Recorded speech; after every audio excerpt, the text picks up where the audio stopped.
ನಾರಾಯಣಂ ಗುಣೈಃ ಸರ್ವೈರ್ವಿರ್ಣಂ ದೋಷವರ್ಜಿತಂ ಜ್ಞೇಯಂ ಗಮ್ಯಂ ಗುರುಂಶ್ಚಾಪಿ ನತ್ವಾ ಸೂತ್ರಾರ್ಥ ಉಚ್ಯತೆ.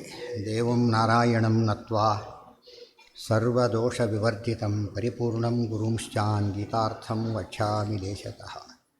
ಸಮಸ್ತಗುಣಸಂಪೂರ್ಣಂ ಸರ್ವದೋಷವಿವರ್ಜಿತಂ ನಾರಾಯಣಂ ನಮಸ್ಕೃತ್ಯ ಗೀತಾ ತಾತ್ಪರ್ಯಮುಚ್ಯತೆ. ಗುಣಗಣತಿಲಯಂ ಪತಿಂ ರಮಾಯಾಃ ಜಗದಗದಾರಂಚ ವಾಸವೀಸೂನುಂ ಮುನಿಕುಲತಿಲಕಂಚ ಪೂರ್ಣಬೋಧಂ ಗುರುಮಪಿ ಪರಮಂ ಗುರುಂಚ ಮೇ ವಂದೇ.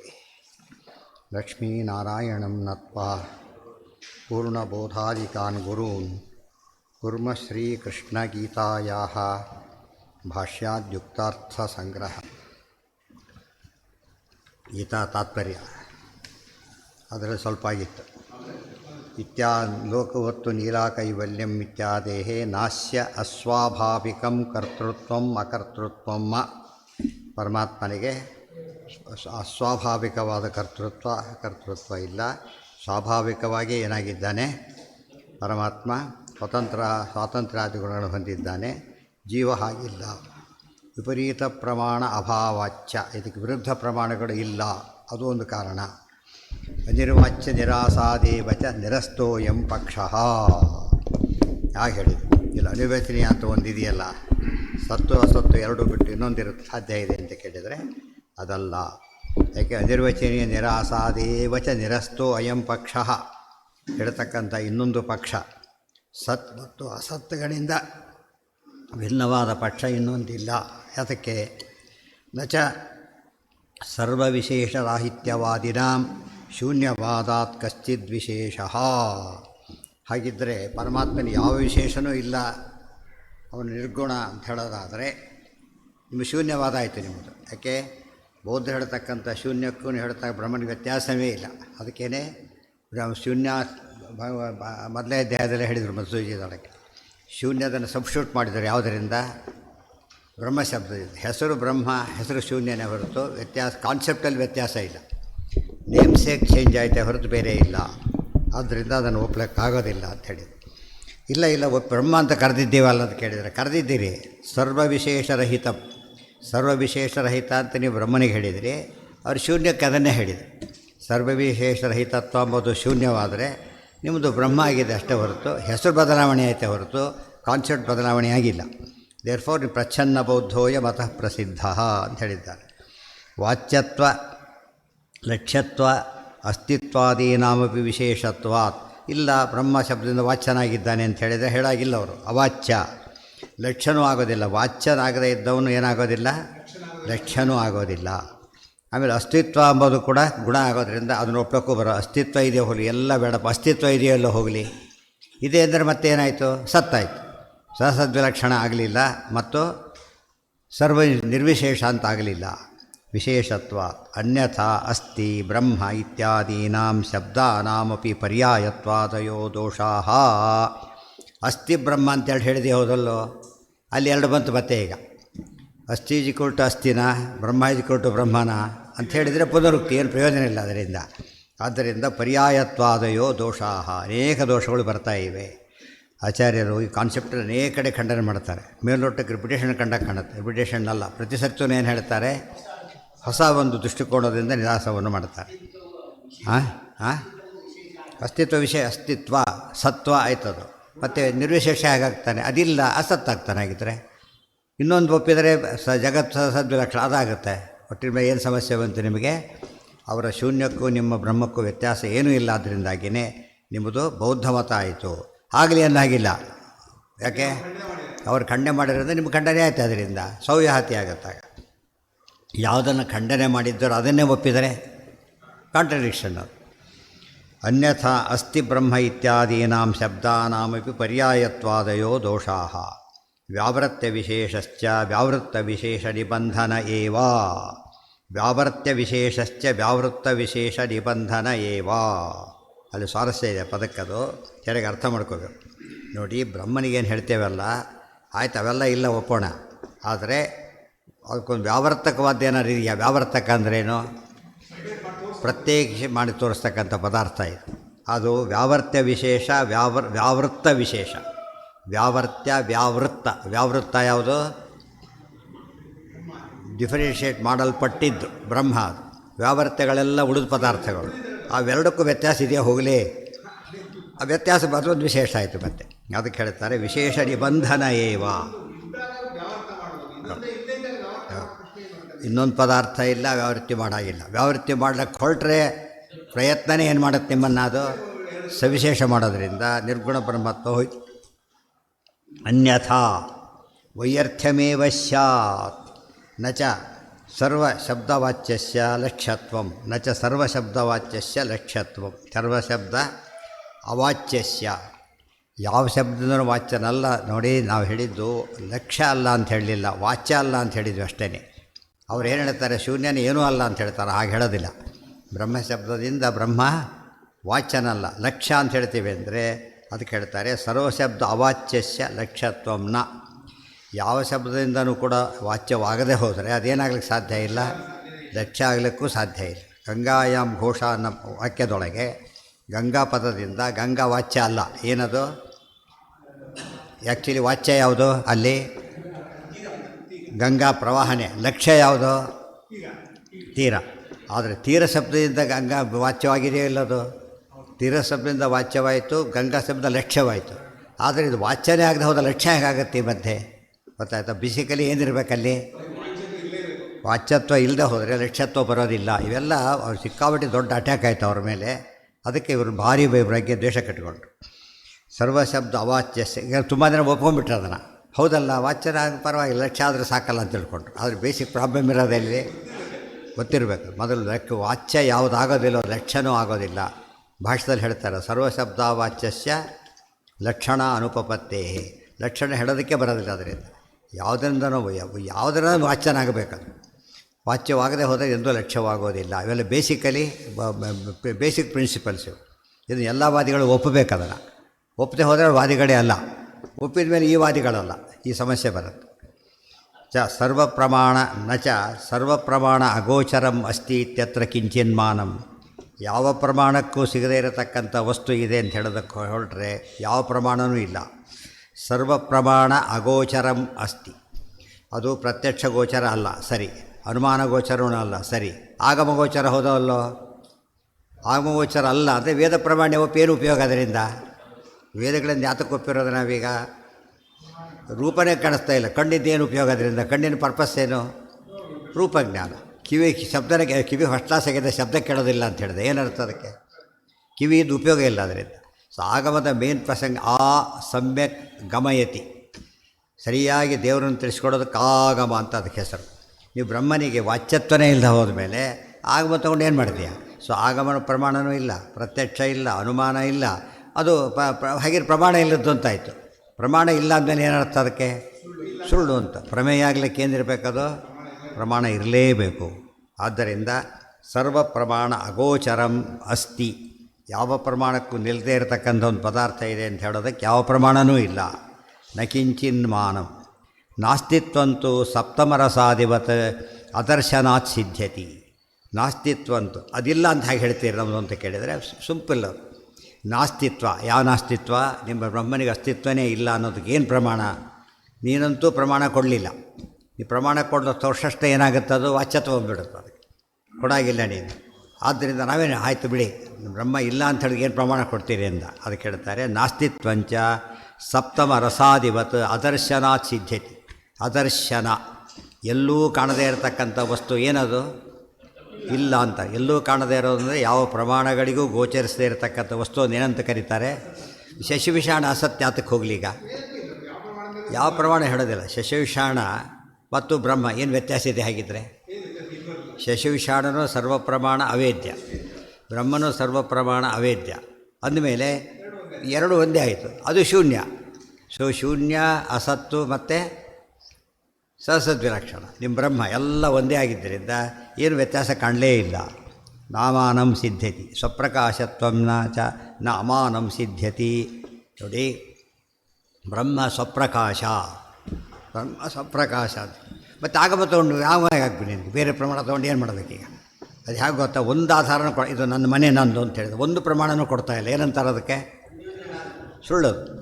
ಸ್ವಪ್ರಕಾಶ, ಸ್ವಪ್ರಕಾಶ ಶಬ್ದಕ್ಕೆ ಮತ್ತೆ ಅದನ್ನೆಲ್ಲ ಖಂಡನೆ ಮಾಡ್ತಾರೆ ಮಾಯವಾದ ಖಂಡನದಲ್ಲಿ.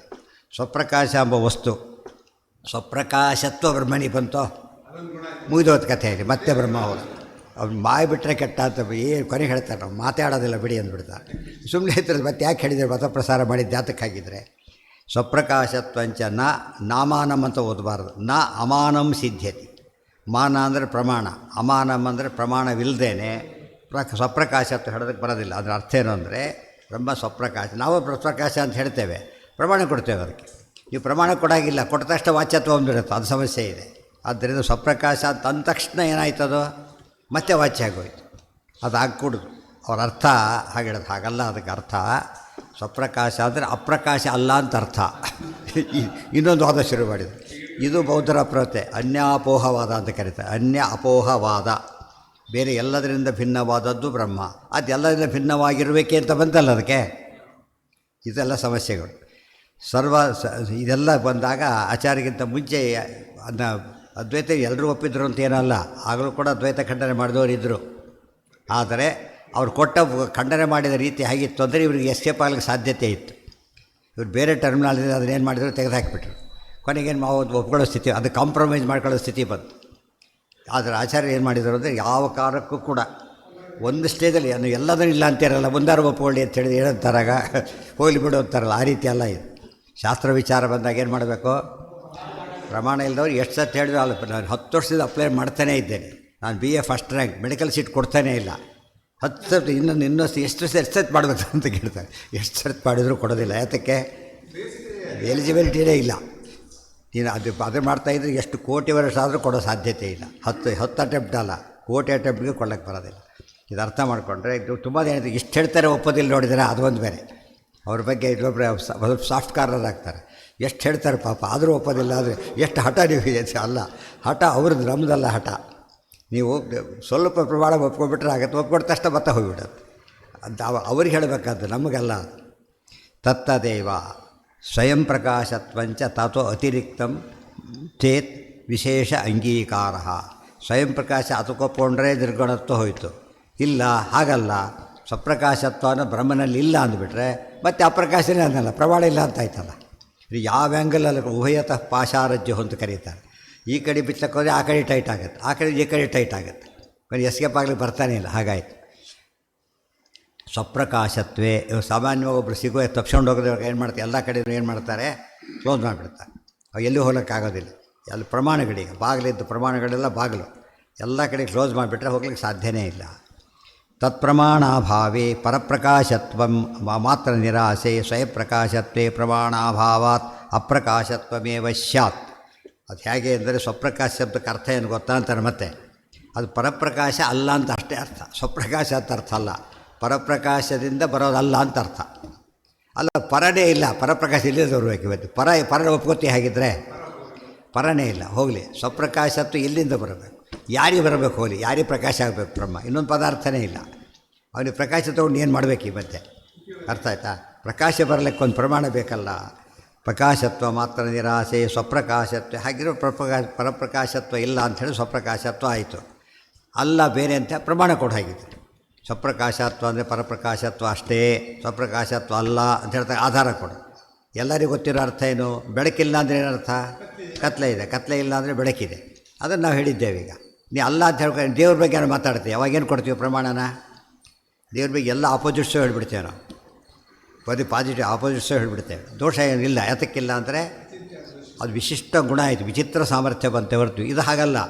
ಈ ಬ್ರಹ್ಮನಿಗೆ ಸಾಮರ್ಥ್ಯನೇ ಇಲ್ಲ. ಇದನ್ನೇನು ಬಿಡ್ತಾನೆ ಬ್ರಹ್ಮ, ಮತ್ತೆ ಸಗುಣ ಆಗಿಬಿಡ್ತಾನೆ.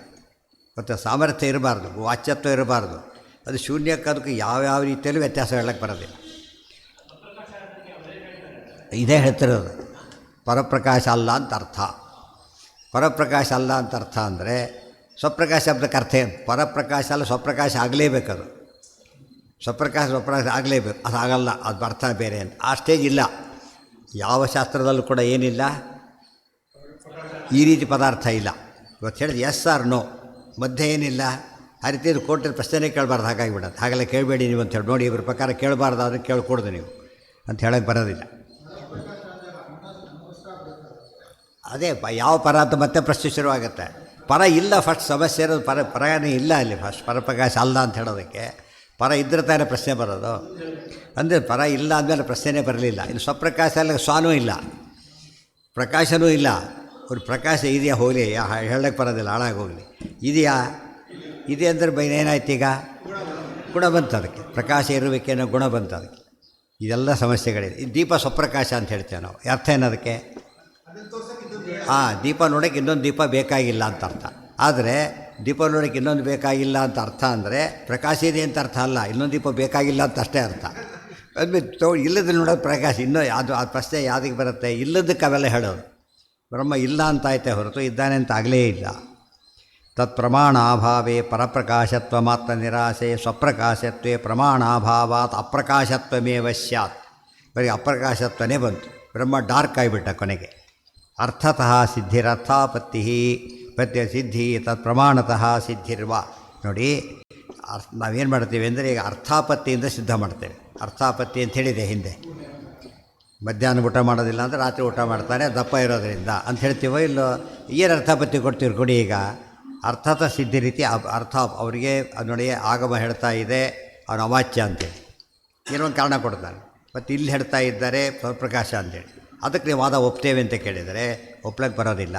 ಅಲ್ಲಿ ಎರಡು ಇರಬೇಕಲ್ಲಿ. ದೇವದತ್ತ ಅಂತ ಒಬ್ಬನಿದ್ದಾನೆ, ಫಸ್ಟ್ ಒಬ್ಬನಿದ್ದಾನೆ ದೇವದತ್ತ ಅಂತಿದ್ದಾನೆ. ಇಲ್ದವನ ಬಗ್ಗೆ ಶಶಿಭೂಷಣದ ಬಗ್ಗೆ ಮಾತಾಡ್ತಾ ಇಲ್ಲ ನಾವು. ಅವ್ನು ಇರಬೇಕೆ ಅಂತಿದೆ. ಜೊತೆಗೆ ಅದು ಎರಡಿದೆ ಅವನಲ್ಲಿ. ಬರೀ ಹಗಲು ಊಟ ಮಾಡ್ತಾ ಇಲ್ಲ ಅಂತ ಅಷ್ಟೇ ಇದ್ದರೆ ಸಿದ್ಧಿ ಬರೋದಿಲ್ಲ. ಅವನು ದಪ್ಪವಾಗಿದ್ದು ಸ್ಥೂಲ ಒಳಗೆ ದಷ್ಟಪುಷ್ಟವಾಗಿದ್ದಾನೆ ಅಂತ ಹೇಳೋದು. ದಷ್ಟಪುಷ್ಟವಾಗಿರಬೇಕು, ಹಗಲು ಊಟ ಮಾಡಿಕೊಡೋದು. ಅವಾಗೇನಾಗುತ್ತೆ?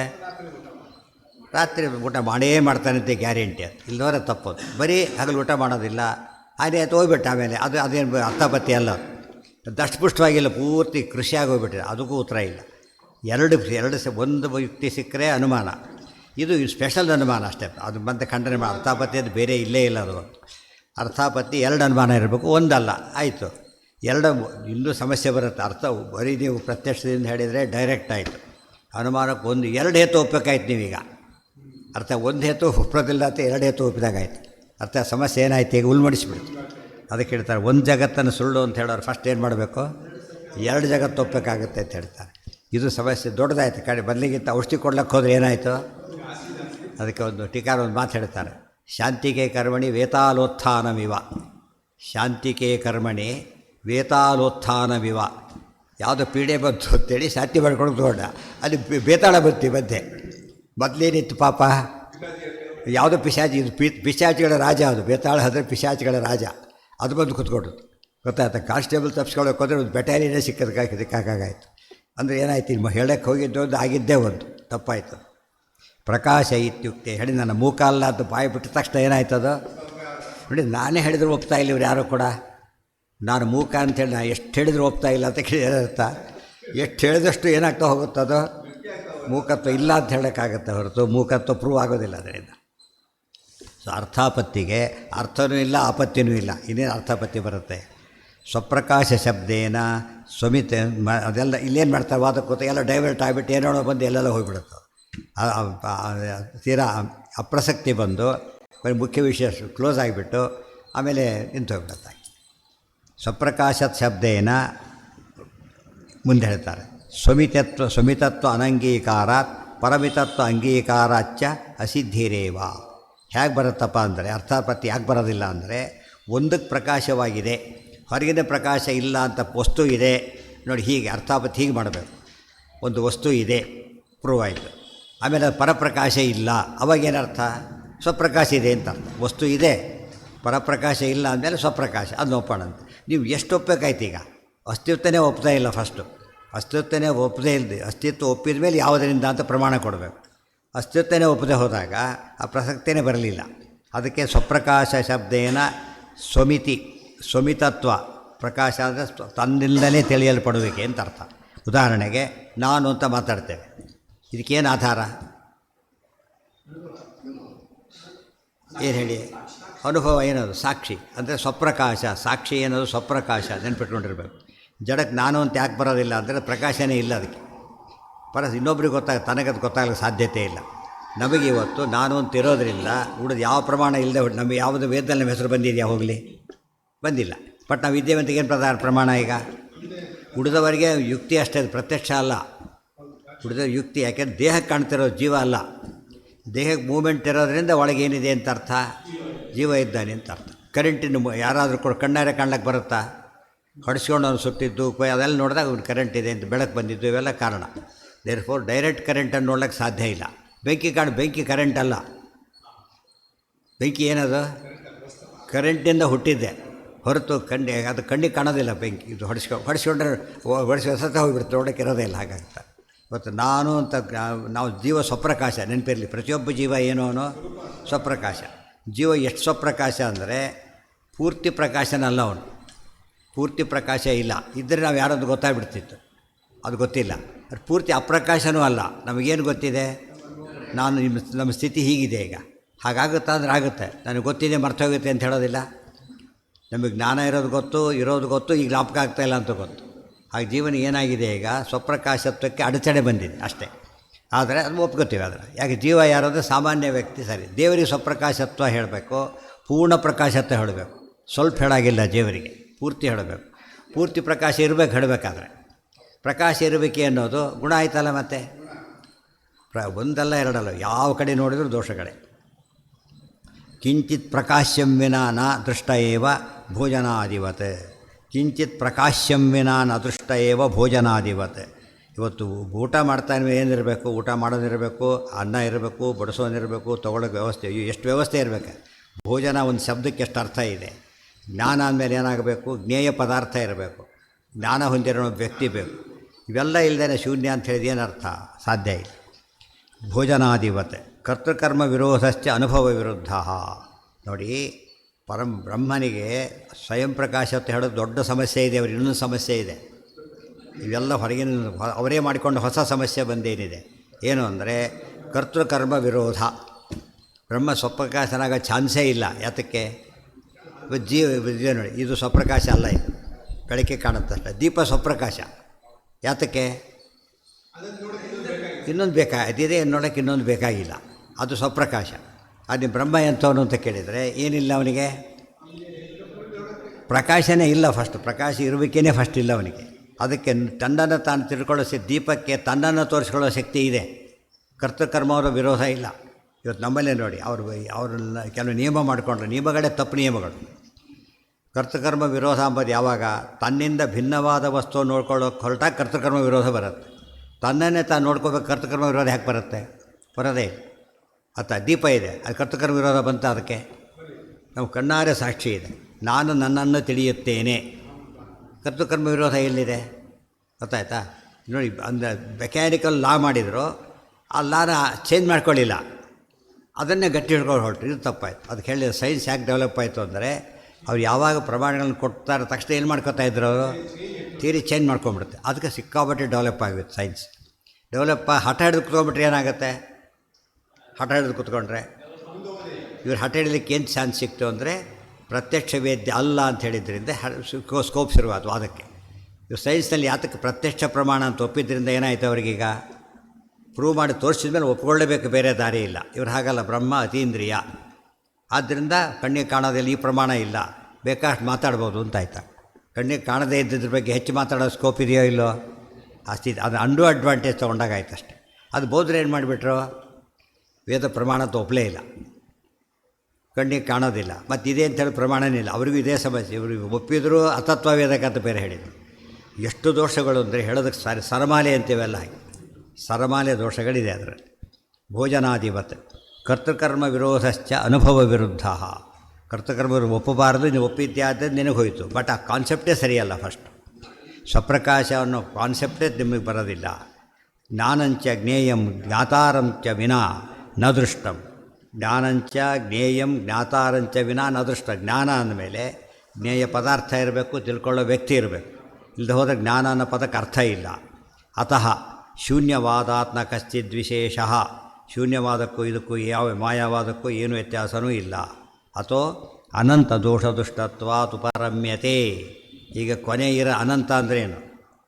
ತುಂಬ ಅಂತ ಒಂದರ್ಥ, ಅನಂತ ಅಂತನೂ ಅರ್ಥ, ಕೊನೆ ಇಲ್ಲ ಅಂತ ಅರ್ಥ. ಹೊಣೆ ಇಲ್ಲ ಅಂದರೆ ಒಂದಕ್ಕೂ ಉತ್ತರ ಕೊಡಲಿಕ್ಕೆ ಬರೋದಿಲ್ಲ ಅಂಥ ದೋಷಗಳಿವೆ. ಯಾವ ಪ್ರಶ್ನೆಗೂ ಉತ್ತರ ಕೊಡಲಿಕ್ಕೆ ಬರೋದೇ ಇಲ್ಲ. ಅದರಿಂದಾಗಿಯೇ ಹೇಳಿದ ದೋಷ ಹಾಗೆ ಉಳ್ಕೋತಾ ಹೋಯ್ತು ಅಷ್ಟೇ ಹೊರತು ಒಂದಕ್ಕೂ ಉತ್ತರ ಇಲ್ಲ. ಅನಂತ ದೋಷದುಷ್ಟತ್ವಾತ್ ಉಪರಮ್ಯತೆ. ಹರಿ ಸ್ವಭಾವತಃ ಕರ್ತ ಸರ್ವಮನ್ಯತ್ತದೀರಿತಂ ಅತಃ ಸಾ ಕರ್ತೃತಾ ತಸ್ಯ ನ ಕದಾಚಿತ್ ವಿನಶ್ಯತಿ. ಇದೆಲ್ಲ ಯಾತಕ್ಕೆ ಬಂತು ಅಂದರೆ ಅವ್ರ ಪ್ರಕಾರ ಬ್ರಹ್ಮ ಒಬ್ಬನೇ ಇದ್ದಾನೆ, ಅವನಿಗೆ ಕರ್ತೃತ್ವ ಎಲ್ಲಿಂದ ಬಂತು ಅಂತ ಪ್ರಶ್ನೆ ಇದೆ. ಅದಕ್ಕೆ ಉತ್ತರ ಕೊಡೋಕ್ಕೆ ಸಮಸ್ಯೆ ಬಂತು. ಆದ್ದರಿಂದ ನಿಮ್ಮ ಕರ್ತೃತ್ವದ ಕಾನ್ಸೆಪ್ಟೂ ಸರಿಯಲ್ಲ, ಬ್ರಹ್ಮನ ಕಾನ್ಸೆಪ್ಟೂ ಸರಿಯಲ್ಲ, ಐಕ್ಯನೂ ಸರಿಯಲ್ಲ. ನಮ್ಮಲ್ಲಿ ಯಾವ ಸಮಸ್ಯೆನೂ ಇಲ್ಲ. ಜೀವರಿದ್ದಾರೆ, ಪರಮಾತ್ಮ ಇದ್ದಾರೆ, ಜಗತ್ತಿದೆ, ಒಳ್ಳೆಯವರು ಕೆಟ್ಟವರು ಎಲ್ಲ ಇದ್ದಾರೆ. ಆ ಸಂದರ್ಭದಲ್ಲಿ ಹರಿಹಿ ಒಬ್ಬರು ಕರ್ತೃ ಅಂತ ಒಬ್ಬನಿರಬೇಕು. ಸ್ವತಂತ್ರ ಕರ್ತೃ, ಪರತಂತ್ರ ಕರ್ತೃ ಎಲ್ಲದೂ ಅರ್ಥ ಆಗುತ್ತೆ. ನಿಮ್ಮಲ್ಲಿ ಯಾವ ಪದಕ್ಕೂ ಅರ್ಥ ಇರೋದಿಲ್ಲ, ಆದ್ದರಿಂದ ಒಪ್ಲಕ್ಕೆ ಬರೋದಿಲ್ಲ. ಹರಿಹಿ ಸ್ವಭಾವತಃ ಕರ್ತ ಸರ್ವಂ ಮನ್ಯತ್ತದೀರಿತಂ. ಎಲ್ಲವೂ ದೇವರು ಈಶಾವಾಸ್ಯಂ ಇದಂ ಸರ್ವಂ ಯತ್ಕಿಂಚ ಜಗತ್ಯ, ಅದೇ ಮಾತಿನ ಅರ್ಥ ಇದೆ. ಅತಃ ಸಾ ಕರ್ತೃತಾ ತಸ್ಯ ನ ಕದಾಚಿತ್ ವಿನಶ್ಯತಿ. ಜೀವನಿಗಿರೋ ಕರ್ತೃತ್ವ ಡಿಪೆಂಡೆಂಟ್ ಆದ್ದರಿಂದ ಅದು ಅಭಿವ್ಯಕ್ತಿ ಆಗಲಿಕ್ಕೆ ಇನ್ನೊಬ್ಬರು ಬೇಕೇ ಬೇಕು. ಪರಪ್ರಕಾಶ ಇಲ್ಲದ ವಸ್ತು ಹೇಗೆ ಇನ್ನೊಂದು ಪ್ರಕಾಶನ ಅಪೇಕ್ಷಿಸುತ್ತ, ಹಾಗೆ ಪರಾಧೀನವಾದ ವಸ್ತು ತನ್ನ ಫಂಕ್ಷನಿಂಗ್ಗೆ ಏನು ಅಪೇಕ್ಷೆ ಮಾಡುತ್ತೆ, ಇನ್ನೊಬ್ಬ ವ್ಯಕ್ತಿ ಬೇಕು. ದೇವರಿಗೆ ಸಮಸ್ಯೆ ಇಲ್ಲ, ಸ್ವತಂತ್ರನಾದ್ದರಿಂದ ನಮ್ಮಲ್ಲಿ ಯಾವ ಸಮಸ್ಯೆನೂ ಇಲ್ಲ. ತಸ್ಯ ನ ಕದಾಚಿತ್ ವಿನಶ್ಯತಿ. ದೇವರ ಕರ್ತೃತ್ವ ಇದೆಯಲ್ಲ, ಏನು ಮಾಡಿದ್ರು ಹೋಗೋದಿಲ್ಲ, ಇವನು ಸ್ವಾತಂತ್ರ್ಯ ಕರ್ತೃತ್ವ ಉಳಿದವರಿಗೆ ಬರೋದೂ ಇಲ್ಲ. ಇತಿ ಪೈಂಗಿ ಶ್ರುತಿ. ನಾದತ್ತೇ ಕಸ್ಯಚಿತ್ ಪಾಪಂ ನಚೈವ ಸುಕೃತಂ ವಿಹು ಅಜ್ಞಾನೇನಾವೃತಂ ಜ್ಞಾನಂ ತೇನ ಬುಹ್ಯಂತಿ ಜಂತವಃ. ಹಾಗಿದ್ದರೆ ಜನ ಯಾಕೆ ತಿಳ್ಕೊತಾರೆ ಹೀಗೆ, ನಾನು ಕರ್ತ ಅಂತ ಯಾಕೆ ತಿಳ್ಕೊತಾರೆ ಅಂದರೆ ವೆರಿ ಸಿಂಪಲ್. ಅದು ಅಜ್ಞಾನ ಕಾರಣ ಅದಕ್ಕೆ. ಅಜ್ಞಾನೇನಾವೃತಂ ಜ್ಞಾನಂ ನಾದತ್ತೇ ಕಸ್ಯಚಿತ್ ಪಾಪಂ ನಚೈವ ಸುಕೃತಂ ವಿಭು ಅಜ್ಞಾನೇನಾವೃತಂ ಜ್ಞಾನಂ ತೇನ ಮುಹ್ಯಂತಿ ಜಂತವಃ. ಪರಮಾತ್ಮ ಯಾವ ಪಾಪವನ್ನು ಕೂಡ ಹೊಂದಲಿಕ್ಕೆ ಸಾಧ್ಯ ಇಲ್ಲ, ಯಾಕೆ ಸ್ವತಂತ್ರ ಕರ್ತೃ ಆದ್ದರಿಂದ. ನಚೈವ ಸುಕೃತಂ ವಿಭು. ದೇವರು ಸುಕೃತನು ತಗೊಳ್ಳೋ ಪುಣ್ಯ ದೇವರಿಗೆ ಬರುತ್ತೆ ಅಂತ ಹೇಳಬಾರ್ದು. ಸದ್ಯ ದೇವರಿಗೆ ಪುಣ್ಯ ಬಂತು ಅಂತ ಪದ ಉಪಯೋಗಿಸೋದಿಲ್ಲ. ಯಾತಕ್ಕೆ? ಪುಣ್ಯ ಅಂಬೋದು ಸ್ಯಾಲ್ರಿ ಇದ್ದ ಹಾಗೆ. ಪ್ರೊಪೈಟರಿ ಸ್ಯಾಲ್ರಿ ಅಂತ ಕರೆಯೋದಿಲ್ಲ. ಏನಂತ ಕರೀತಾರೆ ಅದನ್ನು? ಪ್ರಯೋಜನ, ಲಾಭ ಅಂತ ಕರೀತಾರೆ ಹೊರತು ಸ್ಯಾಲ್ರಿ ಅಂತ ಕರೆಯೋದಿಲ್ಲ. ದೇವರಿಗೆ ಅದನ್ನೂ ಕರೆ ಹಾಗಿಲ್ಲ. ನಿತ್ಯ ತೃಪ್ತನಾದ್ದರಿಂದ ಲಾಭವೂ ಇಲ್ಲ, ಈ ಕಡೆಗೆ ಪುಣ್ಯ ಪ್ರಾಪ್ತಿಯೂ ಇಲ್ಲ. ಅದು ಮಾಡೋದೇನೋ ಅನುಗ್ರಹನೇ ಹೊರತು ಬೇರೆ ಏನೂ ಅಲ್ಲ. ಅಜ್ಞಾನೇನ ಆವೃತಂ ಜ್ಞಾನಂ ತೇನ ಮುಹ್ಯಂತಿ ಜಂತವ. ಇದೆಲ್ಲದಕ್ಕೆ ಏನು ಕಾರಣ ಮೂಲತಃ ಅಂದರೆ ನಮ್ಮ ಜ್ಞಾನ ಮುಚ್ಚೋಗಿಬಿಟ್ಟಿದೆ. ಯಾವುದರಿಂದ? ಇಷ್ಟೊತ್ತು ಹೇಳಿದ್ದೆಲ್ಲ ಜ್ಞಾನ ನಮಗೆ ಯಾಕೆ ಗೊತ್ತಾಗ್ತಾ ಇಲ್ಲ ಅಂದರೆ ಅಜ್ಞಾನೇನ ಆವೃತಂ.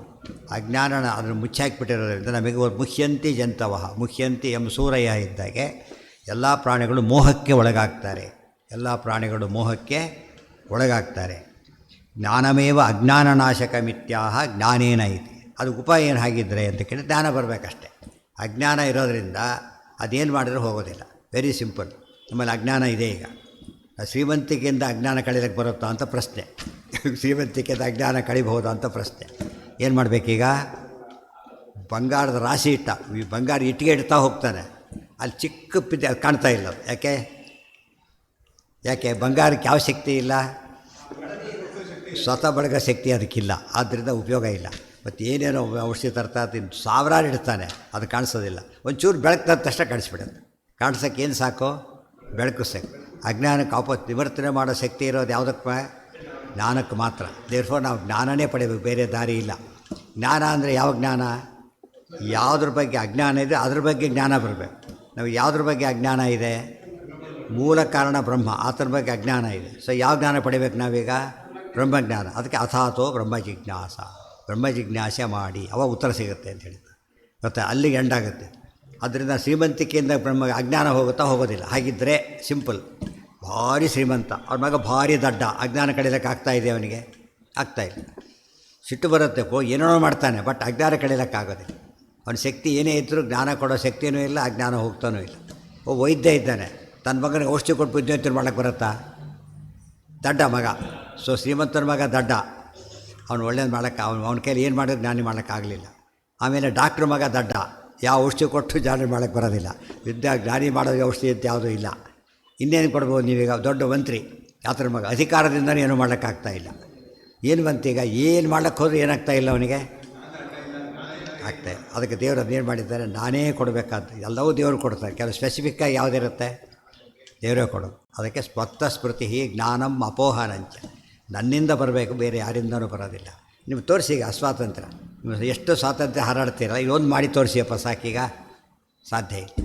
ಸೊ ಕತ್ತಲಲ್ಲಿರೋ ಪದಾರ್ಥನ ನಾವು ತೋರಿಸ್ಬೇಕಾದ್ರೆ ಬೆಳಕು ಹೇಗೆ ಬೇಕೋ, ದೇವ್ರ ಬಗ್ಗೆ ನಮಗೇನು ಅಜ್ಞಾನ ಇದೆ ಹೋಗ್ಲಿಕ್ಕೆ ಏನು ಬೇಕೀಗ? ಬ್ರಹ್ಮಜ್ಞಾನನೇ ಬೇಕು. ಇದು ಗಟ್ಟಿಯಾದರೆ ಅಡ್ಡಿ ನಾವು ಮುಂದೆ ಹೋಗ್ಲಿಕ್ಕೆ ಶುರುವಾಗುತ್ತೆ. ಅದನ್ನೇ ಜನ ಒಪ್ಕೊಳ್ಳುತ್ತೆ. ಅದೇನಂದ್ಬಿಟ್ರೆ ಜನ ಇಲ್ಲೇ ಇಲ್ಲ ಅಂತ ತಿಳ್ಕೊಂಬಿಟ್ರು, ಅದು ತಪ್ಪಾಯಿತು. ನಮಗೆ ಕಾಣದೇ ಇರೋ ಪದಾರ್ಥನ ನಮಗೆ ಕಂಡಿಲ್ಲ ಅನ್ಬೇಕು ಹೊರ್ತು ಏನಿಲ್ಲ ಅಂತ ಹೇಳಬಾರ್ದು, ಇಲ್ಲ ಅಂತ ಹೇಳಬಾರ್ದು. ಇಲ್ಲ ಅಂತ ಹೇಳಿಬಿಟ್ರೆ ಉತ್ತರ ಆಯಿತು. ಅದು ಅನುಭವಕ್ಕೆ ವಿರುದ್ಧವಾದ ಮಾತು. ಅನುಭವಕ್ಕೆ ವಿರುದ್ಧ, ಎಲ್ಲ ಆಚಾರ್ಯ ಅನುಭವದ ವಿಚಾರ ಆದ್ದರಿಂದ ತಮಗೆ ತಾವು ದ್ರೋಹ ಮಾಡ್ಕೋತಾ ಇದ್ದಾರೆ ಅಂತ ಅರ್ಥ. ಈಗ ದೇವ್ರನ್ನ ಒಪ್ಪೋದಿಲ್ಲ ಅಂತ ಯಾರು ಹೇಳ್ತಾರೆ ಅವ್ರು ಆತ್ಮದ್ರೋಹ ಮಾಡ್ಕೋತಾರೆ. ಅದನ್ನೇ ಅಂದಂತ ಪ್ರಮಿಶಂತಿ ಏಕೇಚ ಆತ್ಮಹನೋ ಜನ. ದೇವ್ರನ್ನ ಇಲ್ಲ ಅಂತ ಹೇಳೋದು ಕೊಂದು ಪಾಪಕ್ಕೆ ಸಮಾನ. ಇಲ್ಲ ಅಂತ ಹೇಳಿದ್ರೆ ಏನಾಗುತ್ತದು? ಬಂದವನು ಬಂದಿಲ್ಲ ಅಂತ ಹೇಳಿದ್ರು ಪರೀಕ್ಷೆಗೆ, ಅವನ ಕೆರಿಯರ್ ಹಾಳಾಗಲಿಲ್ಲ, ಈಗ ರಿಸಲ್ಟೇ ಇಲ್ಲ, ಯಾಕಂದ್ರೆ ಆಬ್ಸೆಂಟ್ ಹಾಕಿಬಿಟ್ಟಿದ್ದಾನೆ. ಅದು ಬಂದಿದ್ದಾನೆ ಆ್ಯಕ್ಚುಲಿ. ಅವನು ಇರೋದನ್ನು ಇಲ್ಲ ಅಂತ ಹೇಳಿಬಿಟ್ರೆ ಏನಾಯ್ತು, ಅಲ್ಲಿಗೆ ಕೊಂದಾಗಾಯ್ತು ಅವ್ರು. ಸೊ ದೇವ್ರನ್ನ ಕೊಲ್ಲಕ್ಕೆ ಯಾರಿಗೂ ಸಾಧ್ಯ ಇಲ್ಲ. ಆ ಪಾಪ ಬರುತ್ತೆ. ಅಟೆಂಪ್ಟೆಡ್ ಮಾಡರ್ ಅಂತೀವಲ್ಲ, ಹಾಗೆ ಇದೆಲ್ಲ ತಿಳ್ಕೊಂಡ್ರೆ ನಮಗೆ ಜ್ಞಾನ ಬೇಕು ಅಂತ ಪ್ರೂವ್ ಆಯ್ತು ಇದರಿಂದ. ಸೊ ಇದಿಷ್ಟು ಕೂಡ ಜಿಜ್ಞಾಸಾಧಿಕರಣಕ್ಕೆ ಹೆಲ್ಪ್ ಆಗುತ್ತೆ. ಜ್ಞಾನೇನ ತತಜ್ಞಾನಂ ಯೇಷಾಂ ನಾಶಿತಮಾತ್ಮನ. ಜ್ಞಾನ ಬಂತು ಅಂದರೆ ನೋಡಿ, ಬಡವ, ಅವನಿಗೆ ಅಧಿಕಾರಿ ಏನೇನೇನೇನೂ ಇಲ್ಲ, ಸ್ಲಮ್ ಹುಡುಗ, ಅನಾಥ ಬೇರೆ, ಫಸ್ಟ್ ರ್ಯಾಂಕ್ ಅವನು, ಏನು ಮಾಡೋಕ್ಕೆ ಬರೋದಿಲ್ಲ. ಅನಾಥಕ್ಕೆ ಹೇಗೆ ಬಂತು ಅಂತ ಕೇಳಾಗಿಲ್ಲ. ಯಾಕೆ? ಇವ್ರು ಕೊಡೋರಾಗಿದ್ದರೆ ಬರದತ್ತೆ ಮಾಡ್ತಿದ್ದ. ಕೊಡೋದನ್ನು ಬೇರೆಯವ್ನು ಕೊಟ್ಟಾಗಿದೆ, ಈಗಾಗಲೇ ಪರಮಾತ್ಮ ಕೊಟ್ಬಿಟ್ಟಿದ್ದಾನೆ. ಆದ್ದರಿಂದ ನಾವು ಜ್ಞಾನಕ್ಕೋಸ್ಕರ ಯಾರನ್ನು ಕೇಳಬೇಕೀಗ? ಸರ್ವಜ್ಞ ಭಗವಂತನನ್ನೇ ಕೇಳಬೇಕು. ಇನ್ಯಾರನ್ನು ಕೇಳಿದ್ರೂ ಸಾಧ್ಯತೆಯೇ ಇಲ್ಲ. ತೇಷಾಂ ಆದಿತ್ಯವತ್ ಜ್ಞಾನಂ. ಈ ಅಜ್ಞಾನ ಯಾವಾಗ ಹೋಗುತ್ತೋ ಜ್ಞಾನದಿಂದ, ಆಗ ಅವ್ರಿಗೆ ಜ್ಞಾನ ಹೇಗೆ ಬರುತ್ತೆ ಗೊತ್ತಾ? ತತ್ಪರಂ ಜ್ಞಾನಂ. ನಮಗೆ ಜ್ಞಾನ ಇದೆ, ಯಾವುದ್ರ ಬಗ್ಗೆ ಜ್ಞಾನ ಇದೆ, ಜ್ಞಾನ ಅಂತ ಕರೆಯೋದಿಲ್ಲ ಅದನ್ನು. ತತ್ಪರಂ ಜ್ಞಾನಂ, ಭಗವಂತನ ಬಗ್ಗೆ ಜ್ಞಾನ ಬರಬೇಕು. ಅದು ಆಗ ಆದಿತ್ಯವತ್ ಜ್ಞಾನಂ, ಸೂರ್ಯಪ್ರಕಾಶ ಕಂಡ ಕಾಣುತ್ತೆ. ಅಪರೋಕ್ಷ ಜ್ಞಾನ ಅಂದರೆ ಅದು. ಯಾವುದನ್ನು ಇಲ್ಲ ಅಂತ ತಿಳ್ಕೊಂಡಿದ್ದ, ಅಬ್ಬಾ ಎಂಥ ವಸ್ತು ಇದೆ ಅಂತ ಅವಾಗ ಗೊತ್ತಾಯ್ತದೆ. ಇಲ್ಲ ಅಂತ ತಿಳ್ಕೊಂಡಿದ್ದು ಯಾವ ವಸ್ತುವಿನ ಬಗ್ಗೆನೋ ಅದೇ ವಸ್ತು ಅದ್ಭುತವಾಗಿದೆ ಅಂತ ಗೊತ್ತಾಯ್ತದೆ. ಇದು ಅದರ ಫಲ, ಜ್ಞಾನದ ಫಲ ಇದು. ಈ ಮೌಂಟ್ ಎವರೆಸ್ಟ್ ಎಷ್ಟು ದೊಡ್ಡದು ಅಂತ ಕುರುಡು ಏನು ಅರ್ಥ ಮಾಡ್ಕೊತಾವ ನನ್ನ ಪಾಪ? ಎಷ್ಟು ದೊಡ್ಡದು ನನಗೆ ಕಾನ್ಸೆಪ್ಟೇ ಬರೋದಿಲ್ಲ. ಈ ಥರಕ್ಕೆ ಮುಟ್ಟಿ ಈ ಥರ ನೋಡಿ ಕಾನ್ಸೆಪ್ಟ್ ಇರುತ್ತೆ ಹೊರತು ಆ ಕಾನ್ಸೆಪ್ಟ್ ಗೊತ್ತೇ ಇಲ್ಲ ಅವರಿಗೆ. ಆದ್ದರಿಂದ ಅವನು ಅರ್ಥನೇ ಆಗೋದಿಲ್ಲ. ತೇಷಾಂ ಆದಿತ್ಯವತ್ ಜ್ಞಾನಂ ಪ್ರಕಾಶಯತಿ ತತ್ಪರಂ ಜ್ಞಾನಮೇವ ಅಜ್ಞಾನನಾಶಕಮಿತ್ಯಾಹ ಜ್ಞಾನೇನ ಇತಿ. ಪ್ರಥಮ ಜ್ಞಾನಂ ಪರೋಕ್ಷಂ. ಒಂದು ಪ್ರಶ್ನೆ ಬಂತೀಗ, ಈಗ ಜ್ಞಾನ ಬರಬೇಕು ಅಂತೀರಿ, ಅಪರೋಕ್ಷ ಜ್ಞಾನ ಬರಬೇಕು, ಏನು ಗೊತ್ತಾಗ್ತಾ ಇಲ್ಲ ಅಂತ ಕೇಳಿದರೆ ಇಲ್ಲಿ ಪದ ನೋಡಿ, ಜ್ಞಾನದಿಂದ ಯಾರ ಅಜ್ಞಾನ ನಾಶವಾಗಿದೆಯೋ ಅವರಿಗೆ ಜ್ಞಾನ ಬರುತ್ತೆ ಅಂದರು. ಜ್ಞಾನದಿಂದ ಯಾರ ಅಜ್ಞಾನ ನಾಶವಾಗಿದೆಯೋ ಅವರಿಗೆ ಜ್ಞಾನ ಬರುತ್ತೆ ಅಂದರೆ ಏನು ಗೊತ್ತೇ? ಕಾಂಟ್ರಡಿಕ್ಷನ್. ಅವರು ಜ್ಞಾನ ಬರೋರಿಗೆ ಅಜ್ಞಾನ ಹೋಗೋದಿಲ್ಲ, ಅಜ್ಞಾನ ಬರೋರಿಗೆ ಜ್ಞಾನ ಬರೋದಿಲ್ಲ. ಏನಾಯ್ತು ನಿಮಗೀಗ? ಅನ್ಯೋನ್ಯಾಶ್ರಯ ಬಂತು. ಹೊತ್ತಾನೆ ಅನ್ಯೋನ್ಯಾಶ್ರಯ ಬಂತು. ಅದಕ್ಕೆ ಹೇಳ್ತಾ ಅಲ್ಲ, ವ್ಯತ್ಯಾಸ ಇದೆ. ಮೊದಲು ಜ್ಞಾನ ಬರಬೇಕು ಅಂದರೆ ಪರೋಕ್ಷ ಜ್ಞಾನ, ಆಮೇಲೆ ಜ್ಞಾನ ಬಗ್ಗೆ ಅಪರೋಕ್ಷ ಜ್ಞಾನ. ಆ ಜ್ಞಾನ ಒಪ್ಕೊಂಡಿದ್ದೇವೆ. ಬದಿರಿ ಬೈ ನಿಮಗೆ ಗೊತ್ತಾ ಅಂತ. ನಮಗೆ ಅಮೇರಿಕದ ಬಗ್ಗೆ ನಮ್ಗೆ ಗೊತ್ತಾ ಇಲ್ಲ. ಈಗ ಅಮೇರಿಕ ಬಗ್ಗೆ ನಮ್ಗೆ ಗೊತ್ತಾ ಇಲ್ವ? ಇವತ್ತು ಗೊತ್ತಿದೆ, ಆದರೆ ಹೋಗಿ ಬಂದು ಗೊತ್ತಿಲ್ಲ. ಏನು ಗೊತ್ತಿದೆ? ಪರೋಕ್ಷ ಜ್ಞಾನ ನಮಗಿದೆ. ಇವತ್ತು ನಮ್ಮ ಪರೋಕ್ಷ ಜ್ಞಾನ ಸಿಕ್ಕಾಪಟ್ಟೆ ಜಾಸ್ತಿ ಇರೋದು ಪರೋಕ್ಷ ಜ್ಞಾನನೇ. ಅಪರೋಕ್ಷ ಜ್ಞಾನ ಇರೋದು ಭಾರಿ ಕಡಿಮೆ. ಗೊತ್ತಾಯ್ತಾ? ಜ್ಞಾನ ಇಲ್ಲ ಅಂತಲ್ಲ, ಎಂಥ ಜ್ಞಾನ ಅಲ್ಲ, ಅಪರೋಕ್ಷ ಜ್ಞಾನ. ಎರಡು ಜ್ಞಾನ ಇದೆಯಲ್ಲ ಈಗ. ಅದೇ ಇವತ್ತು ಅಮೇರಿಕ ಬಗ್ಗೆ ಕೇಳಿದ್ದೇವೆ, ನಾವು ನೋಡಿಲ್ಲ. ಬ್ರಹ್ಮಜ್ಞಾನನೂ ಹಾಗೇನೆ. ದೇವ್ರ ಬಗ್ಗೆ ಭಾಗವತಾದಿಗಳಲ್ಲಿ ಕೇಳಿದ್ದೇವೆ ಹೊರತು ನಮಗೇನು ಗೊತ್ತಿಲ್ಲ, ನೋಡಿ ಗೊತ್ತಿಲ್ಲ. ಆದರೆ ಒಂದು ಗೊತ್ತಿದೆ, ಅಮೇರಿಕ ಅದಕ್ಕೇನು ಗೊತ್ತಿಲ್ಲ ಅಂತಿಲ್ಲ. ಗೊತ್ತಾದ್ರೆ ಏನೇನೋ ಗೊತ್ತು ನಮಗೆ. ಅಲ್ಲಿ ಹೋಗಿ ಏನೇ ಬೆನಿಫಿಟ್ ಆಗುತ್ತೆ ಗೊತ್ತು, ಅಲ್ಲಿರೋರು ಹೇಗಿರ್ತಾರೆ ಗೊತ್ತು. ನಾವು ಹೋಗದೆ ಹೋದರೂ ಕೂಡ ಅದಕ್ಕೆ ಜನಕ್ಕೆ ಹೋಗಬೇಕು ಅಂತ ಅಪೇಕ್ಷೆ ಬಂದು ಹೊಲಗೆ ಶುರು ಮಾಡಿದ್ದು. ಪರೋಕ್ಷ ಜ್ಞಾನ ಯಾವುದಕ್ಕೆ ಹೆಲ್ಪ್ ಮಾಡುತ್ತೆ? ಅಪರೋಕ್ಷ ಇಂಥದ್ದಿದ್ರೆ ನೋಡೇ ಬಿಡಬೇಕು ಅಂತ ಹೇಳ್ತಾರೆ. ಇಂಥದ್ದು ನೋಡೇ ಬಿಡಬೇಕು. ಆ ಭಾವನೆ ದೇವ್ರ ಬಗ್ಗೆ ಇಷ್ಟು ಧ್ರುವಾದಿಗಳ ಮಾತು ಕೇಳಿದಾಗ ನೋಡಲೇಬೇಕು ಅಂತ ಅನಿಸುತ್ತೆ. ಸೊ ಪ್ರಥಮ ಜ್ಞಾನಂ ಯಾವುದದು? ಪರೋಕ್ಷಂ. ಎರಡನೇ ಜ್ಞಾನ ಯಾವುದದು? ಅಪರೋಕ್ಷ ಜ್ಞಾನ. ಸೊ ಪರೋಕ್ಷ ಜ್ಞಾನದಿಂದ ಅಜ್ಞಾನ ಒಂದು ಹಂತದಲ್ಲಿ ನಿವಾರಣೆ ಆಯಿತು, ಪೂರ್ತಿ ಹೋಗಲಿಲ್ಲ. ಪ್ರತ್ಯಕ್ಷ ಜ್ಞಾನವಂತ ಪೂರ್ತಿ ಹೋಯಿತು. ಇವತ್ತು ಅವರಿಗೆ ನೋಡ್ದ, ಜ್ಞಾನ ಬಂತು, ಬಡಿಸಿದರೆ ಇನ್ನೂ ತಿಂದಿಲ್ಲ, ಜ್ಞಾನ ಇದೆ ಅವನಿಗೀಗ. ಆದರೆ ಯಾವಾಗ ಅವನು ಅವಾಗ ಅದು ಈಗ ಹೇಳ್ತಾ, ರುಚಿ ಹೇಳಕ್ಕೆ ಬರಲ್ಲ. ಅದು ಏನು ಬೇಕಾದ್ರೆ ಹೇಳ್ಬೋದಾಗ, ರುಚಿ ಹೇಳಬೇಕಾದ್ರೆ ಮಾತ್ರ ಏನಾಗಬೇಕು, ಅವನು ತಿಂದ ಮೇಲೆ ಹೇಳಬೇಕು. ಅದೇ ರೀತಿ ದೇವ್ರ ಬಗ್ಗೆ ಪೂರ್ಣ ಭಕ್ತಿ ಬರೋದು ಯಾವಾಗ ಅಂತ ಹೇಳಿದರೆ ಅಪರೋಕ್ಷ ಜ್ಞಾನ ಬಂದ ಮೇಲೆ ಬರುತ್ತೆ ಹೊರತು ಮೊದಲು ಬರೋದಿಲ್ಲ. ಏನಿದೆ ಏನಾಗಿದೆ? ಎರಡು ಅರ್ಥ ಅದೇನೆ. ಬಿಡಿಸಿದ್ದಾರೆ, ಕೂಡಿಸಿದ್ದಾರೆ ಅಷ್ಟೇ. ಪ್ರಥಮ ಜ್ಞಾನಂ ಆಗ್ಬೋದು, ಪ್ರಥಮ ಜ್ಞಾನವೂ ಆಗ್ಬೋದು, ಏನು ವ್ಯತ್ಯಾಸ ಇಲ್ಲ, ಅರ್ಥದಲ್ಲಿ ವ್ಯತ್ಯಾಸ ಆಗೋದಿಲ್ಲ. ಪಾಠಾಂತರ ಅಷ್ಟೇ. ಅದು ಪಾಠಾಂತರ ಅಂದ್ರೇನು, ಅರ್ಥ ಸರಿ, ವರ್ಡಿಂಗ್ಸ್ ಬೇರೆ, ಪಾಠಾಂತರ. ಅರ್ಥನೇ ತಪ್ಪಾದರೆ ಅಪಪಾಠ ಅಂತ ಕರಿಬೇಕು, ಪಾಠಾಂತರ ಅಂತ ಕರಿಬಾರ್ದು. ದೇವರಿದ್ದಾನೆ ಎಂಬುದು ಏನದು ಒಂದು ಪಾಠ, ದೇವರಿಲ್ಲ ಇನ್ನೊಂದು ಪಾಠ ಅಂತ ಹೇಳಬಾರ್ದು, ಗೊತ್ತಾದ ಅಪಪಾಠ. ದೇವರ ಬಗ್ಗೆ ವಿಶೇಷದ ಬಗ್ಗೆ ಹೇಳೋಕ್ಕೆ ಹೊರಟಾಗ ಕೆಲವು ವ್ಯತ್ಯಾಸಗಳಾದರೆ ಅಪಪಾಠ, ಆದರೆ ಪೂರ್ಣ ತಪ್ಪಾದರೆ ಅದು ಅಪಪಾಠನೇ. ಅರ್ಥ ಬದಲಾವಣೆ ಆಗದೇನೆ ಪದ ಬದಲಾದರೆ ಅದು ಪಾಠಾಂತರ. ಅದನ್ನು ಅಲೋಟ್ ಎಲ್ಲದಕ್ಕೂ ಇರುತ್ತೆ. ಬರ್ತೀನಿ ಅಂತ ಬರೋದಿಲ್ಲ ಅಲ್ಲ ಅಂತ ಹೇಳಿದೆ, ಎಲ್ಲ ಮುಂದೆ ಅಕ್ಷರಗಳೆಲ್ಲ ಬೇರೆ ಇದೆ, ಅದು ಮೀನಿಂಗ್ ಒಂದೇ ಆಗಿತ್ತು. ಜ್ಞಾನಮೇವ ಅಜ್ಞಾನನಾಶಕ ಮಿಥ್ಯಾಹ ಜ್ಞಾನೇನ ಇತಿ ಪ್ರಥಮ ಜ್ಞಾನಂ ಪರೋಕ್ಷಂ ತದ್ಬುದ್ಧಯ. ಅದು ಹೇಗೆ ಬರಬೇಕು ಅಂತ ಪ್ರಶ್ನೆ ಈಗ. ತದ್ಬುದ್ಧಯ ಅದಿದೆಯಾ, ತಾತ್ಪರ್ಯ ಇದೆ ಅದಕ್ಕೆ? ತಾತ್ಪರ್ಯ ಇಲ್ಲ. ಹಾಂ, ತದ್ಬುದ್ಧಯ ನೋಡಿ, ನೆನ್ಪಿಟ್ಕೋಬೇಕಿದನ್ನು. ತದ್ಬುದ್ಧಯ ತದಾತ್ಮಾನಃ ತನ್ನಿಷ್ಠಾಃ ತತ್ಪರಾಯಣಾಃ ಗಚ್ಚಂತಿ ಅಪುನರಾವೃತ್ತಿಂ ಜ್ಞಾನನಿರ್ಧೂತ ಕಲ್ಮಷಾಃ. ಎಷ್ಟು ಸಾಧ್ಯ ಇದೆ. ಅಪುನರಾವೃತ್ತಿಂ ಗಚ್ಚಂತಿ. ಅಪುನರಾವೃತ್ತಿ ಇರೋದು ಯಾವುದಕ್ಕೆ? ಮೋಕ್ಷಕ್ಕೆ. ಅನಾವೃತ್ತಿ ಶಬ್ದ ಅದು ಸೂತ್ರ ಇದೆ, ಆ ಸೂತ್ರ ಸಂಬಂಧಪಟ್ಟ ಅರ್ಥ ಇದೆ. ಅನಾವೃತ್ತಿ ನಮಗೆ ಅನಾವೃತ್ತಿ ಶಬ್ದ, ಮತ್ತೊಮ್ಮೆ ಬರದೇ ಇರೋ ಜಾಗಕ್ಕೆ ಹೋಗಬೇಕು, ಅದು ಮುಕ್ತಿ. ಅದು ಅಪುನರಾವೃತ್ತಿ. ಅಲ್ಲಿ ಹೋಗ್ತಾರೆ, ಯಾರು ಹೋಗ್ತಾರೆ? ನಿರ್ಧೂತ ಕಲ್ಮಷಾಹ. ಇದು ಕರ್ಮಕ್ಷಯ ಪಾದ. ನಿರ್ಧೂತ ಕಲ್ಮಷಾಹ ಅಂದ್ರೇನು? ಕರ್ಮ ಎಲ್ಲ ಪಾಪ ಕಳ್ಕೋಬೇಕು. ಎಲ್ಲ ಪಾಪ ಯಾವಾಗ ಕಳ್ಕೊತಾರೆ? ಜ್ಞಾನ ಬಂದರೆ. ಜ್ಞಾನ ಯಾವಾಗ ಬರುತ್ತೆ? ತದ್ಬುದ್ಧಯ ತದಾತ್ಮಾನಃ ತನ್ನಿಷ್ಠಾಃ ತತ್ಪರಾಯಣಾಃ. ಹೀಗಿರಬೇಕು. ಈ ದೇವ್ರ ಬಗ್ಗೆ ಬುದ್ಧಿ ಹೇಗಿರಬೇಕು? ಲೋಕದಲ್ಲೇ ಹಾಗೇನೆ ಅಚೀವ್ ಮಾಡಬೇಕಾದ್ರೆ ಜ್ಞಾನದ ಬಗ್ಗೆ ಎಷ್ಟಿರುತ್ತೆ ಅವನಿಗೆ? ಕೂತರಿಂದ ಅದೇ ತಲೆ ತುಂಬಿಕೊಂಡಿರ್ತಾನೆ, ಅವನು ಅಚೀವ್ ಮಾಡ್ತಾನೆ. ಉಳಿದವರೆಲ್ಲ ಮಾಡಲಿಕ್ಕಾಗೋದಿಲ್ಲ. ಸುಮ್ಮನೆ ಸಾಮಾನ್ಯ ತಿಳುವಳಿಕೆ ಬೇರೆ, ಟೋಟಲ್ ಇನ್ವಾಲ್ವ್ಮೆಂಟ್. ತದ್ಬುದ್ಧ ಬುದ್ಧಿ ಯಾವಾಗಲೂ ದೇವರ ಕಡೆಯೇ ಓಡಬೇಕು. ಅದಿಷ್ಟಕ್ಕೆ ಅರ್ಥ ಪ್ರವಣಂ ಕುರು ಮಾನಸ ಮೀಶಪದೆ. ಪ್ರವಣತ್ವ ಅಂದರೆ ಇದು. ಆದರೆ ದೇವರಲ್ಲೇ ಬುದ್ಧಿ ಹಾಕಬೇಕು. ಆತ್ಮಾನಃ ಪೂರ್ತಿ ಮನಸ್ಸು ಹಾಕಬೇಕು. ತನ್ನಿಷ್ಠಾಹ ಅದರಲ್ಲೇ ನಿಷ್ಠೆ ಹೊಂದಬೇಕು. ತತ್ಪರಾಯಣ ಅದೇ ಅಲ್ಟಿಮೇಟ್ ಅಂತ ತಿಳ್ಕೊಂಡಿರ್ಬೇಕು. ಇವತ್ತು ಊಟಕ್ಕೆ ಯಾಕೆ ಕಷ್ಟಪಡ್ತಾರೆ? ಅದು ಅಲ್ಟಿಮೇಟ್, ಬೇರೆ ಸಬ್ಸ್ಟ್ಯೂಟ್ ಇಲ್ಲ ಅದಕ್ಕೆ. ಅದಕ್ಕೋಸ್ಕರ ವಿಶ್ವ ಪ್ರಯತ್ನ ಮಾಡ್ತಾನೆ ಮನುಷ್ಯ. ಅದೇ ರೀತಿಯೇ ದೇವರನ್ನು ಕಾಣಬೇಕು ಅಂತ ಏನಿರಬೇಕು? ತತ್ಪರಾಯ, ಯಾವಾಗಲೂ ಅದರ ಕಡೆ ಪರ ಅಯನ. ತತ್ಪರ ಅಯನ ಅದೇ ಶ್ರೇಷ್ಠವಾದ ಗತಿ ಅಂತಕ್ಕಂಥ ಎಚ್ಚರ ಇದ್ದರೆ ಅವ ಓದ್ತಾನೆ. ಬೇರೆ ದಾರಿ ಇಲ್ಲ ಅಂತ ಗೊತ್ತಾದಾಗ ಏನು ಮಾಡ್ತಾನೆ? ಅದಕ್ಕೆ ಬೇಕು, ಬೇರೆ ದಾರಿ ಇಲ್ಲ, ಅವ ಮಾಡ್ತಾನೆ. ಇವತ್ತು ದೇವರು ನಮಗೆ ಬೇಕು, ಬೇರೆ ದಾರಿ ಇಲ್ಲ, ಇಷ್ಟೇ ದಾರಿ. ತದ್ಬುದ್ಧಯ ಇದಿಷ್ಟು ಜಿಜ್ಞಾಸ ಶಬ್ದ ಅರ್ಥ ಕೂಡ ಹೌದು. ತದ್ಬುದ್ಧಯ ಆಗಬೇಕು, ತದಾತ್ಮರಾಗಬೇಕು, ತನ್ನಿಷ್ಠರಾಗಬೇಕು, ತತ್ಪರಾಯಣರಾಗಬೇಕು. ಆವಾಗ ದೇವರು ಏನಾಗ್ತಾನೆ?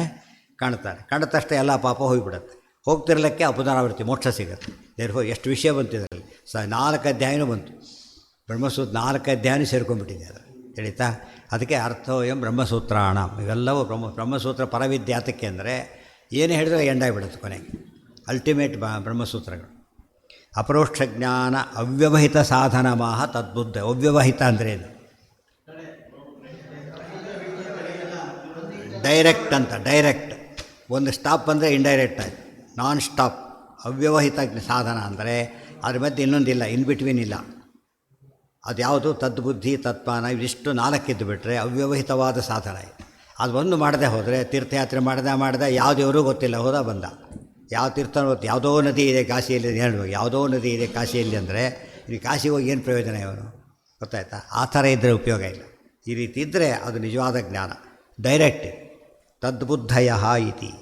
ಅದು ಜ್ಞಾನ ಕಾರ್ಯ ಮಾಡೋವರೆಗೂ ಭಾರಿ ಕಷ್ಟ. ಇಲ್ಲಿಂದ ರಿಕ್ಷಾ ಸಿಕ್ತು, ಅಲ್ಲಿಂದ ರಿಕ್ಷಾದಲ್ಲಿ ರಿಕ್ಷಾ ತರಲಿಕ್ಕೋಸ್ಕರ 2 ವೀಲರಲ್ಲಿ ಹೋಗಿದ್ದ, ಅವ್ರು ರಿಕ್ಷಾ ಕರ್ಕೊಂಡು ಬಂದ, ಅಲ್ಲಿ ಹತ್ತಿದ, ಮತ್ತೆ ಹೋದ, ತಿಳಿತಾ? ಅಲ್ಲಿಗೆ ಹೋದ, ಮತ್ತೆ ಪೋರ್ಟ್ರ್ ಸಿಕ್ಕ, ಒಳ ಲಗೇಜ್ ಹಾಕಿದ, ಇವೆಲ್ಲ ಸ್ಟೆಪ್ಗಳು ಇವೆಲ್ಲ ಕೂಡ. ಆಮೇಲೆ ಟ್ರೈನ್ ಸಿಕ್ತು, ಡೈರೆಕ್ಟ್ ಟ್ರೈನ್ ಅಲ್ಲ, ಕೊನೆಗೆ ಅಲ್ಲಿಗೆ ಹಬ್ಬ. ಇನ್ನೇನೀಗ ಯೋಚನೆ ಇಲ್ಲ, ಎಲ್ಲಿಗೆ ಹೋಗುತ್ತೆ ಈಗ?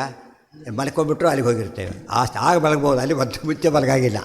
ನಾವು ಚೇಂಜ್ ಮಾಡೋವರೆಗೂ ನಿದ್ದೆ ಬರೋದಿಲ್ಲ, ಚೇಂಜ್ ಮಾಡಿದ ಮೇಲೆ ನಿದ್ದೆ ಬಂದುಬಿಡುತ್ತೆ. ಅಲ್ಲಿಗೆ ಫ್ರೀ ಆಗ್ಬೋದು ಅಂತ ಅರ್ಥ. ಅವನಿನ್ನೇನು ಸಮಸ್ಯೆ ಇರೋದಿಲ್ಲ. ಎಷ್ಟು ದೂರ ಇರೋದು ನಾವು ಇವತ್ತು. ಆದಷ್ಟು ನಾವು ದಾರಿನೇ ಗೊತ್ತಿಲ್ಲ ಎಲ್ಲಿಗೆ ಹೋಗಬೇಕು ಅಂತ. ದಾರಿ ಯಾವುದಯ್ಯ? ವೈಕುಂಠಕ್ಕೆ. ಗುರಿ ಗೊತ್ತಾದರೆ ದಾರಿ ಗೊತ್ತಾಗುತ್ತೆ, ಗುರಿನೇ ಗೊತ್ತಿಲ್ಲ. ಜ್ಞಾನ ನಿರ್ಧೂತ ಕಲ್ಮ. ಇವತ್ತು ಡಾಕ್ಟ್ರ್ ಅಂತ ಯಾವಾಗ ಅನ್ನಿಸ್ತಾನೆ? ರೋಗ ಗುರುತಿಸಬೇಕು, ಸರಿಯಾದ ಔಷಧಿ ಕೊಡಬೇಕು, ಅವನು ವೈದ್ಯ. ಅವನು ಭವರೋಗ ವೈದ್ಯ. ಭವರೋಗಕ್ಕೇನು ಕಾರಣ? ಅಜ್ಞಾನ ಕಾರಣ. ಅದು ಕೊಡೋದು ಯಾರು? ಪರಮಾತ್ಮ. ಅದಕ್ಕೆ ತದ್ವಿಜಿಜ್ಞಾಸಸ್ಸು ತದ್ಬ್ರಹ್ಮ. ದೇವ್ರನ್ನ ಹಿಡ್ಕೋಬೇಕು, ಬೇರೆ ಯಾರಿಗೂ ಕೊಡೋಕ್ಕೆ ಬರೋದಿಲ್ಲ. ಅದು ಇವತ್ತು ಎಲ್ಲ ಡಾಕ್ಟ್ರು ಎಲ್ಲದಕ್ಕೂ ಔಷಧಿ ಕೊಡೋದಿಲ್ಲ. ಅವರು ಕಳಿಸೇ ಬಿಡ್ತಾರೆ, ನಾಟ್ ಅಲೌಡ್. ಕಾರ್ಡಿಯಾಲಿಸ್ಟ್ ಹೋಗ್ಬಿಟ್ಟು ನೀವು ನೆಗಡಿ ಕೆಮ್ಮು ಅಂತವ್ರು ಏನು ಮಾಡ್ತಾರೆ, ಕಳಿಸ್ಬಿಡ್ತಾರೆ. ಇವನಿಗೆ ಕೊಡೋದು 10-20 ರೂಪಾಯಿ ಕೊಡ್ತಾರೆ. ಅದಕ್ಕೆ ಹೋದರೆ 1000 ರೂಪಾಯಿ ಕೇಳ್ತಾನೆ. ವ್ಯಾಲ್ಯೂ ಚೇಂಜ್ ಆಗಿಬಿಡುತ್ತೆ ಇಮಿಡಿಯೇಟಾಗಿ. ಅವನಿಗೆ ಗೊತ್ತೇ ಆ ಬಗ್ಗೆ ಗೊತ್ತಿರುತ್ತೆ. ಎಷ್ಟು ಗೊತ್ತಿರುತ್ತೆ ಅಂತ ಕೇಳಿದರೆ ಸಾಮಾನ್ಯ ಆಕಾರ ಏನು, ಸ್ಪೆಷಲ್ ನಂಬರ್ ಜಾಸ್ತಿ ಗೊತ್ತಿರುತ್ತೆ. ಅದು ಆದಷ್ಟು ಇಲ್ಲಿ ನಾವು ಸ್ಪೆಷಲಿಸ್ಟನ್ನೇ ಹಿಡಿಬೇಕು. ಜ್ಞಾನಿಗಳ ಹೊರತು ಬೇರೆ ಆ ದಾರಿ ಇಲ್ಲ. ಅದಕ್ಕೆ ಉಪದೇಶಂತಿತೆ ಜ್ಞಾನಂ ಜ್ಞಾನಿನಃ ತತ್ವದರ್ಶಿನ. ಅದಕ್ಕೆ ಮಾರ್ಗ ಇರೋದು ಮೂರೇ: ತದ್ವಿದ್ಧಿ ಪ್ರಣಿಪಾತೇನ ಪರಿಪ್ರಶ್ನೇನ ಸೇವಾ. ಬೇರೆ ದಾರಿನೇ ಇಲ್ಲ ಅದಕ್ಕೆ. ಪ್ರಣಿಪಾತ, ಪರಿಪ್ರಶ್ನ, ಸೇವಾ. ಅದಕ್ಕೆ ಜ್ಞಾನಶ್ರುತಿ 3 ಬಿಟ್ಟ ಏನು ಮಾಡ್ಲಿಕ್ಕೆ ಹೋದ, ದೊಡ್ಡ ಕಾಣಿಕೆ ಇಡ್ಲಿಕ್ಕೆ ಹೋದ, ಬೈದು ಕಳಿಸಿದ್ರು ವಾಪಸ್ ಹೋಗೋ ಆ ಕಡೆ. ಸೊ ಇನ್ನು ತೊಗೊಂಡು ನಾನೇನು ಬಿಟ್ಟು ಬಂದೇ ಕೂತಿರೋದು, ಈಗ ಅಲ್ಲಿ ತೊಗೊಂಡು ನಾನೇನು ಮಾಡಲಿ ಅಂತ ಕೇಳ್ತಾ. ಆಯಿತಾ, ಕಾಲು ಬಂದವನು ವೀಲ್ ಚೇರ್ ಕೊಡ್ಲಿಕ್ಕೆ ಹೋದಾಗತ್ತೆ ಅಷ್ಟೆ. ಕಾಲು ಬಂದಾಯ್ತು ಅವನಿಗೀಗ, ತೊಗೊಂಡು ನೀನೇ ಇಟ್ಕೊಂಡು ಡಿಸ್ಪೋಸ್ ಆಫ್ ಮಾಡ್ತಾರೆ, ಬಿಸಾಕ್ತಾರೆ. ಆಮೇಲೆ ಮೊದಲು ಕಷ್ಟಪಟ್ಟು ಕೊಂಡ್ಕೊಂಡಿರ್ತಾರೆ, ಕಾಲು ಸರಿ ಹೋದ್ಮೇಲೆ ಬಿಸಾಕಿಬಿಡ್ತಾರಲ್ಲ ಆ ಟೈಪ್.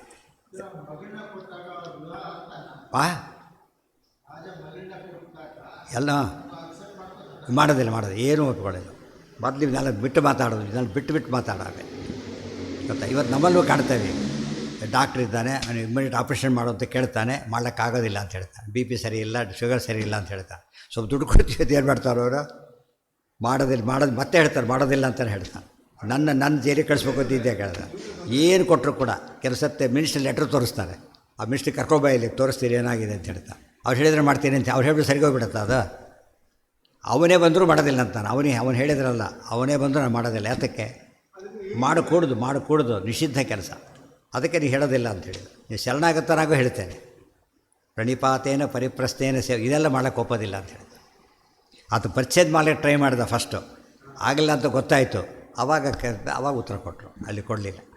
ಇವತ್ತು ನಡೆದಿರೋದು ಹಾಗೇ. ಜ್ಞಾನ ಪರ್ಚೇಸ್ ಮಾಡೋ ಸ್ಥಿತಿಯಲ್ಲಿದ್ದರೆ ಅದು ಜ್ಞಾನದ ಗೌರವ ಅಲ್ಲ. ತದ್ಬುದ್ಧಯ ತದಾತ್ಮಾನ. ಈ ಪದಗಳು ನೋಡಿ ಹೇಗಿದೆ. ತತ್ ಅಂದರೆ ಯಾರೀಗ? ತತ್ವಮಸಿ, ತತ್ಸವಿತುರ್ವರೆಣ್ಯಂ. ತತ್ ಅಂತ ಅಲ್ಲಿದೆ. ಗಾಯತ್ರಿ ಮಂತ್ರಕ್ಕೆ ಲೇಟ್ ಆಗುತ್ತೆ. ತತ್ಸವಿತುರ್ವರೆಣ್ಯಂ ಗಾಯತ್ರಿ ಪ್ರತಿಪಾದ್ಯನಲ್ಲಿ ಬುದ್ಧಿ ಹಾಕು. ಯಾಕೆ? ಧಿಯೋ ಯೋನ ಪ್ರಚೋದಯಾತ್. ಆದಮೇಲೆ ಆತ್ಮಾನಂ ಆತ್ಮಾವಾರೇ ದ್ರಷ್ಟವ್ಯ, ದೇವರು. ಆಮೇಲೆ ತನ್ನಿಷ್ಠಾ, ನಿಷ್ಠಾಶಾಂತಿ ಪರಾಯಣ, ದೇವರ ಹೆಸರು ನಿಷ್ಠಾಶಾಂತಿ ಪರಾಯಣ. ಪರಾಯಣ ಅಲ್ಲೇ ಇರುತ್ತೆ. ನಿಷ್ಠಾಶಾಂತಿ ಪರಾಯಣ ವಿಷ್ಣು ಸಹಸ್ರನಾಮ ಪೂರ್ತಿ ಅದರಲ್ಲೇ ಇದೆ. ಇದು ಅರ್ಥ ಮಾಡಿಕೊಂಡ್ರೆ ಜ್ಞಾನದ ದಾರಿ ಬೇರೊಂದಿಲ್ಲ, ಇದು ಒಂದೇ ಆಗಬೇಕು. ಕೊಡೋದಾತ ವಿಠೋಪವರ ದೇವರು, ಬೇರೆ ಯಾರಿಗೂ ಕೊಟ್ಟಿಲ್ಲ ಅದು. ಅಪರೋಕ್ಷ ಜ್ಞಾನ ಹೇಗೆ ಇನ್ನೂ ಹೇಳೋದಾದ್ರೆ ಸಿಗ್ನೇಚರ್ ಇದ್ದಾಗೆ. ಸಿಗ್ನೇಚರ್ ಯಾರು ಮಾಡಬೇಕು? ಬೇರೆಯವ್ರು ಮಾಡಿದ್ರೆ ಫೋರ್ಜರಿ ಆಗಿಬಿಡುತ್ತೆ. ಸೊ ದೇವರೇ ಮಾಡಬೇಕೆ ಹೊರತು ಇನ್ಯಾರೂ ಮಾಡೋಂಗಿಲ್ಲ. ಅಪಾಯಿಂಟ್ಮೆಂಟ್ ಯಾರು ಕೊಟ್ಟರು? ಕ್ಲರ್ಕ್ ಕೊಟ್ಟ ಅಂತ ಹೇಳ್ತಾರಾ? ಟೈಪಿಸ್ಟ್ ಕೊಟ್ಟ ಅಂತ ಹೇಳ್ತಾರಾ? ಟೈಪ್ ಮಾಡಿದವನು ಪಾಪ ಅವ್ನು ಕೊಟ್ಟ ಅಂತ ಹೇಳೋದಿಲ್ಲ. ಡೆಲಿವರಿ ಮಾಡೋಣ ಕೊಟ್ಟ ಹೇಳೋದಿಲ್ಲ. ಯಾರು ಹೇಳಿದ್ರೆ ಸಿಗ್ನೇಚರ್ ಅವ್ನು ಕೊಟ್ಟ ಅಂತ ಹೇಳ್ತಾರೆ. ಅವ್ನು ಕಾಂಪಿಟೆಂಟ್ ಅಥಾರಿಟಿ ಕೊಡಬೇಕು. ಬೇರೆ ಯಾರು ಕೊಟ್ಟರು ಕೂಡ ಬೆಲೆ ಇಲ್ಲ. ಅವ್ರು ಹೇಳೋದಿಲ್ಲ ನಾನು ಕೊಟ್ಟೆ ಅಂತ ಯಾವನೂ ಹೇಳೋದಿಲ್ಲ. ಪೋಸ್ಟ್ ಮ್ಯಾನ್ ನಾನು ಅಪಾಯಿಂಟ್ ಮಾಡಿದೆ ಅಂತ ಹೇಳೋಕ್ಕೆ ಬರುತ್ತಾ? ಲೆಟರ್ ನಾನು ಅಪಾಯಿಂಟ್ ಮಾಡಿದ್ದೇನೆ ಅಂತ ಇಲ್ಲ, ಎಲ್ಲ ತಪ್ಪು. ಅಪರೋಕ್ಷ ಜ್ಞಾನ ಅವ್ಯವಹಿತ ಸಾಧನಮಾಹ ತದ್ಬುದ್ಧಯ ಇತಿ. ಈಗ ನೋಡಿ ಮುಂದಿಂದು ಇದು ಎಷ್ಟು ಇಂಪಾರ್ಟೆಂಟ್. ವಿದ್ಯಾವಿನಯ ಸಂಪನ್ನೆ ಬ್ರಾಹ್ಮಣೇ ಗವಿಹಸ್ತಿನಿ ಶುನಿಚೈವ ಶ್ವಪಾಕೆ ಚ ಪಂಡಿತಾ ಸಮದರ್ಶನ. ಕೆಲವು ಶ್ಲೋಕ ಸುಮ್ಮನೆ ತೊಗೊಂಡು ಓದಿಬಿಡ್ತಾರೆ, ಕಾಮೆಂಟ್ ಶುರು ಮಾಡಿಬಿಡ್ತಾರೆ. ಇಷ್ಟೆಲ್ಲ ಬ್ಯಾಕ್ಗ್ರೌಂಡ್ ಬಂದು ಅಲ್ಲಿ ನೋಡಬೇಕು ಅದನ್ನು.